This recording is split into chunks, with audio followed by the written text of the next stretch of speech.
Hey Cougs, welcome back to another episode of Cougar Spotlight. Today we're joined by UH women's basketball player and 2023 national champion, Kateri Poole. Thanks for having me. So we're just gonna get right into it. I'm gonna go a little bit way back. In the class of 2020, you were ranked 24th. What was your recruiting process like? For one, there was a lot of talent in that 2020 class, and to this day, I'm still cool with the majority of the girls. I want to say there's this guy, he's a great friend of my family. His name is Mike Flynn, and he kind of put together the top 2020 kids. And he had a lot of influence on my recruitment and, just making sure the decisions that I made were strongly for the future. And honestly, being recruited by almost every school was overwhelming at times, but it was a blessing. And to know that I was one of the top, 2020 kids that year was just amazing. And correct me if I'm wrong, I was looking through some articles and stuff, and I saw that Kentucky was one of the schools you were considering. Obviously, Coach Mitchell was the coach over there at the time. How cool is it to kind of have that full circle moment with him here now? He and I talked about it when he first came, and I kind of sent the picture to my dad when I found out he was in the running for it. We didn't really talk up until his decision, and then we had a meeting, and we live in our faith, and I truly think it was God's grace just having us meet here together. And for my final year, I think that it kind of just worked, like you said, full circle. Didn't get the opportunity to go when I was in high school, straight out of high school to college, but it all worked out for the better. And then obviously, going your freshman year, you played at Ohio State. You made the all-freshman team there. What was it like playing in the Big Ten? I know it's one of the most competitive conferences in women's basketball. What was it like playing there? And then kind of what led to your decision to move on? Being a freshman, it was kind of hard. COVID had taken place that year. So we didn't really get the full experience of going to the tournament and all of that, even our own tournament. So my sophomore year, I kind of just, took that grace with, leaving, Big Ten, coaches media poll, whatever they gave me for freshman year, and just wanted to kind of shift that for my sophomore year. Yeah. Sophomore year, I felt the same way, Big Ten, great people to play against, but I just wanted a little bit more of a challenge, and that's ultimately what led to my decision to leaving Ohio State. All right, and then obviously you played in what some people consider maybe like one of the biggest women's basketball games ever. When Iowa and LSU played in that national championship game, it felt like everybody in the country was watching. I know I was watching. When you were going into that game, kind of what were you feeling? What was the feeling around the team at that point? And then now looking back at that game and seeing how big of a catalyst it was for the growth that we've seen in women's basketball now, like how does that feel, then to now? I think I'm still taking it all in. I never really had the opportunity to just sit there and really just, understand what we did for women's basketball. But, being great friends with Angel Reese, like till this day, I just support her and just seeing what she's doing and putting women's basketball on the forefront, where that's all we wanted. And just being able to, grab that attention in 2023 was just breakthrough for us. I would say that was the most takeaway I had, just being able to know that people actually support and watch women's basketball now. And then you touched on Angel. You played with two really elite players in both Angel Reese and Flau'jae Johnson. What was it like playing with them? With practice games, obviously Angel was the face or one of the faces of college basketball, women's basketball at the time, and Flau'jae balancing music, school, basketball. What was it like playing with both of them? Flau'jae's a hard worker, and her family definitely pushes her to pass her limits. And, she used to get up early, 6 a.m., last one in the gym. So watching her at a freshman do that and, just knowing that she wanted it was really good. Angel as well, Angel's a dedicated hard worker, and a lot of the outside factors, we just didn't let them get to her. We just kind of honed in and we kept everything in-house basically. And it was just really good to have and know that I was playing alongside those two, superb, star athletes. So it was just really cool.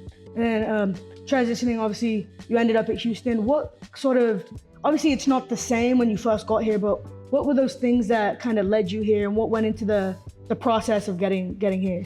I tell everybody, my fan base was in the South, leaving LSU, and I kind of wanted to stay in the South where I felt kind of comfortable. And, I kind of knew the area of Houston. I've been back and forth. It's not far from Louisiana. So me and the coach from last year, we spoke a lot about the future I had here and what could have happened. So, sadly had an injury last year, but, I'm back and I'm better and I'm ready to see what this year goes for us.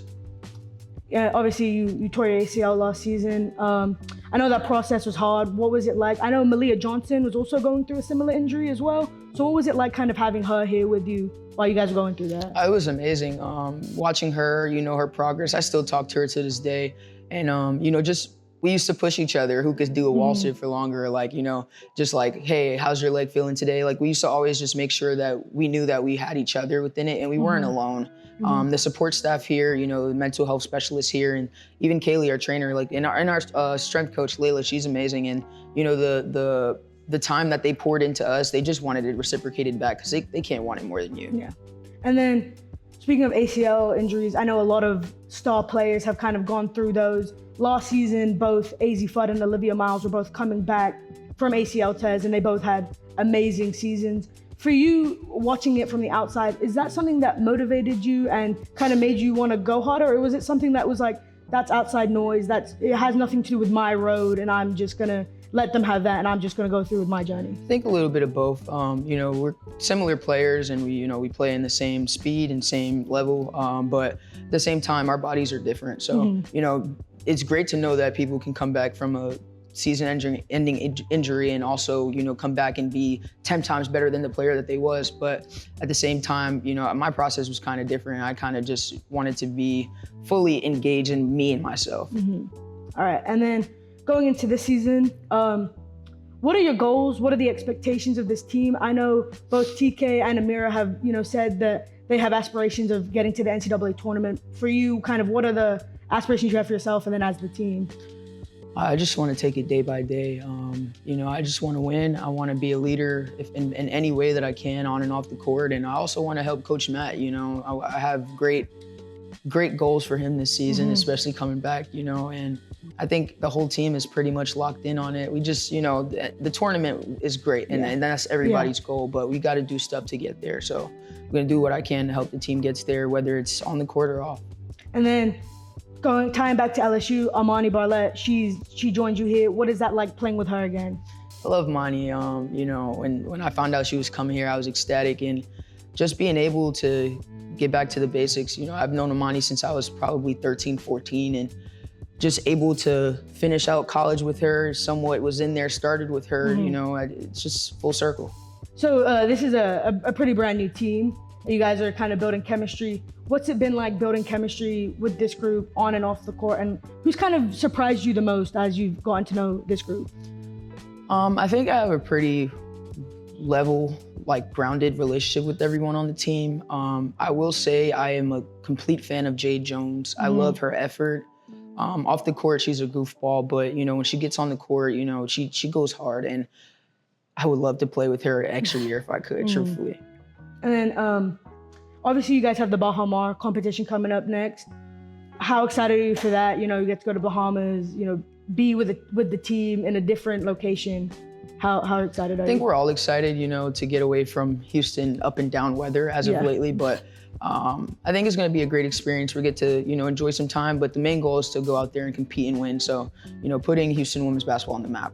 And then after that, obviously we go into Big 12 play. Are there any teams that you're kind of excited to play against, big matchups, or is there any game that you're in particular looking forward to? Not necessarily. I'm ready for conference to start. All right, and then this is kind of a fun question to kind of end it out. Obviously Unrivaled, I'm sure you're familiar with Unrivaled. Season starting in January. I wanted you to pick an Unrivaled roster, so six players, 3 subs, 3 starters, of players that you've played with and against, all time. Okay. Let's say I say Angel Reese, of course. Sure. LaDeja Williams is in there. JC Sheldon. We got JC in there. I'm gonna throw, I wanna say maybe Fee, just cause Fee's just like Fee, you know what I'm saying? Yeah. We need a guard, so I'm gonna go me, of course. I'm gonna go me. You gotta throw yourself in there. I need one more person. I'm gonna go Natasha Howard. That's Howard, a great pick. All right, well, that's all I have for today. Thank you for joining us. I really appreciate it. Thank you guys for watching. We'll see you next time. Go Cougs.